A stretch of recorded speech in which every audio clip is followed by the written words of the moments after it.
Hey, and welcome back to the Dice Tower. I'm Camilla. I'm Alex. And we're going to be taking a look at the newest addition to the Kids Chronicles, coming to you from Lucky Duck Kids. Mm-hmm. This is the Old Oak Prophecy. Yes. So first they did the Quest for the Moonstones, which had a board and was quite a bit different, I think. Yes. And now they're going to the Old Oak Prophecy, in which you're protectors of the forest, going out and looking for gems in order to ultimately protect the forest and not have it meet its ultimate demise. Ooh, right? That sounds bad. Yeah. Before we get to the overview, I do want to be very clear that this is not app supported. This is an app driven game. That being said, it comes with a fantastic tutorial system. Yep. So you can read one page of the rule book and then get right to the tutorial, which goes through exactly how the game is going to work. But just so we can kind of look at components, we'll still do an overview. Here we go.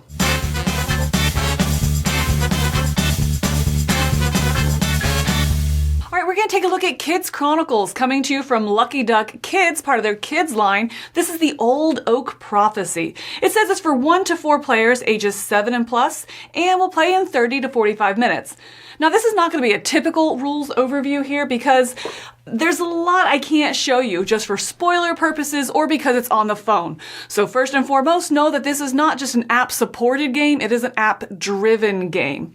Throughout the story on the phone, you are going to discover some of these different locations, which have a symbol on the back. When you scan around the room and pan around the room and see a signpost with one of these symbols, you will start to discover the map. If the signpost is, or I guess you're going to place these tiles out based on the color of the signpost. So for example, if you see this symbol here on your phone that is blue, then you would know this location is going to be to the west of the location you're currently in.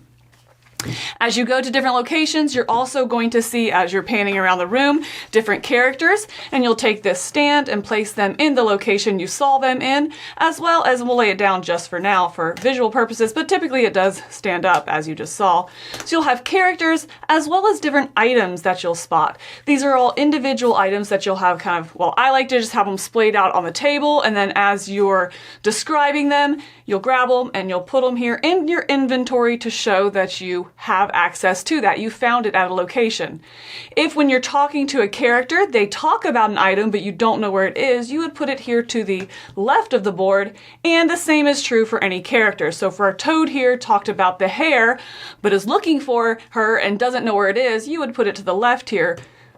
And we'll get to why that's important here. Well, just now actually. So you're going to go through these different locations here, and you're going to find characters and items, trying to ultimately solve some sort of puzzle. You're going to do that by talking to characters, scanning the QR code here again in the app, and then scanning the QR code on an item to ask them about an item, or scan the QR code on another animal to ask them about the animal.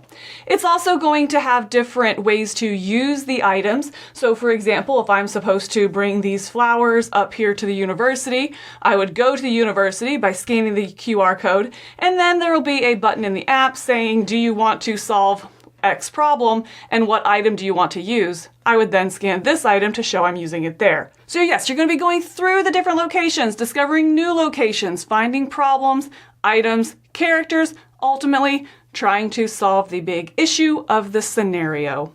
All right, off the bat, I just want to give a huge compliment to the tutorial system. Yes. I think it is fantastic. It's really smooth. Yeah, right. I really enjoyed this game a lot. One thing I was really impressed with is that each scenario is not too long.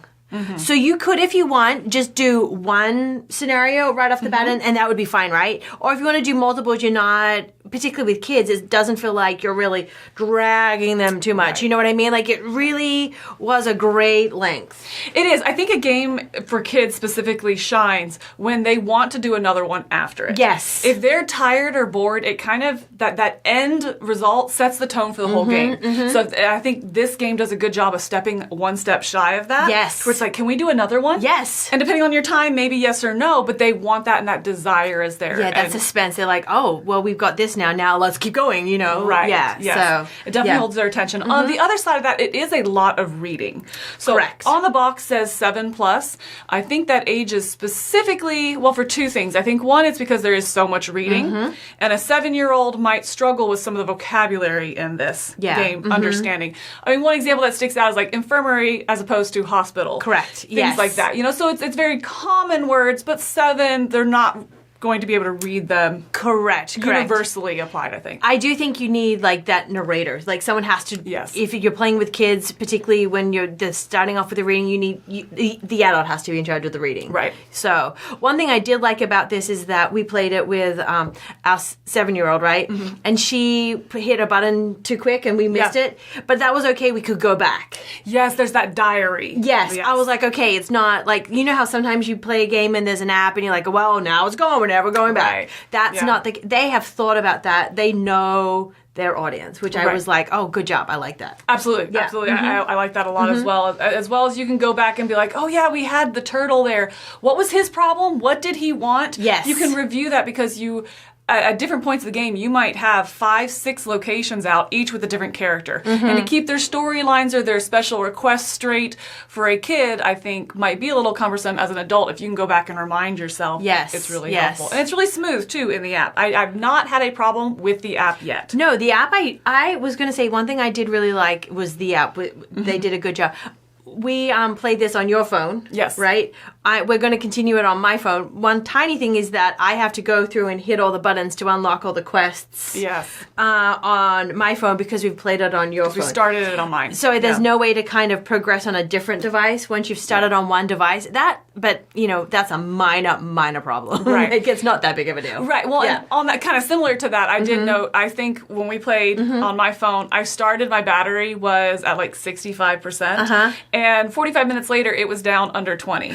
So it does kind of drain the battery. That is something to be known to know is have a full charge going into it, because that would kill your game very quickly. Oh, very quickly. That would be disappointing. Your battery die in the middle. I know, like, right? No! Waiting to save it and just like the stress and anxiety, right? Yeah, right, absolutely. Yes, I need a charger stat.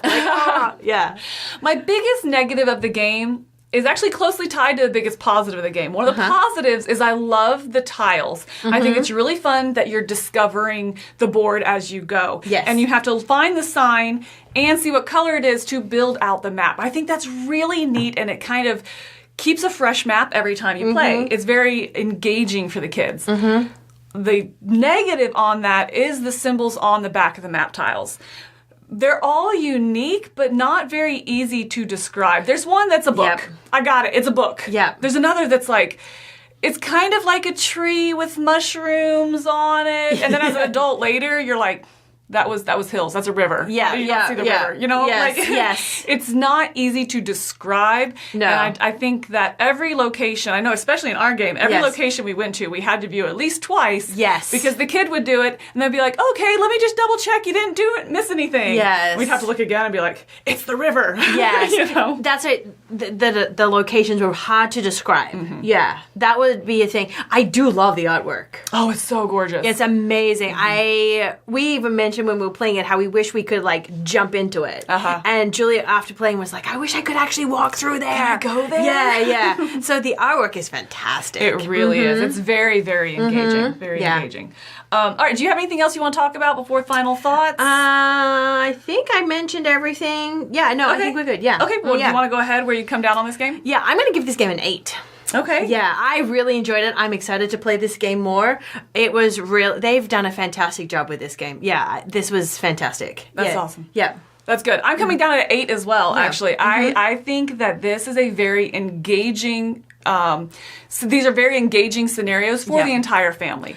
Correct. It's going to keep, like you mentioned, it's short enough to be within a kid's attention span, right? But long enough to actually have enough going on to be engaging and developmentally stimulating to where they are having to puzzle together and problem solve. You know, how can I take down this gargantuan statue? Oh, wait, maybe a rope will work. You know, so they're having to use some creative thinking as well. It really hits a sweet spot there. I do wish the symbols on the tiles were different. Maybe even just letters or something that like would be that. that. Or I don't shape know. something. Or shapes or Yeah, something. something a bit more describable. Right, exactly. I think there'd be an easier way to do that. And the tiles themselves, the corners are already showing wear and tear because they're very sharp. So I think that, but other than that, I think the components are fantastic. The art is fantastic. And the experience is really, really, really good. And even as an adult, I enjoyed playing it too. Yeah. It was really fun and engaging for me too. For sure. They did a Absolutely. good job here. All right, so that's going to be a seal of recommendation from both of us here, coming in at 8s. So thanks for joining us today at the Dice Tower for Kids Chronicles, The Old Oak Prophecy. I'm Camilla. I'm Alex. And go have some fun. Take down the robot. Ooh.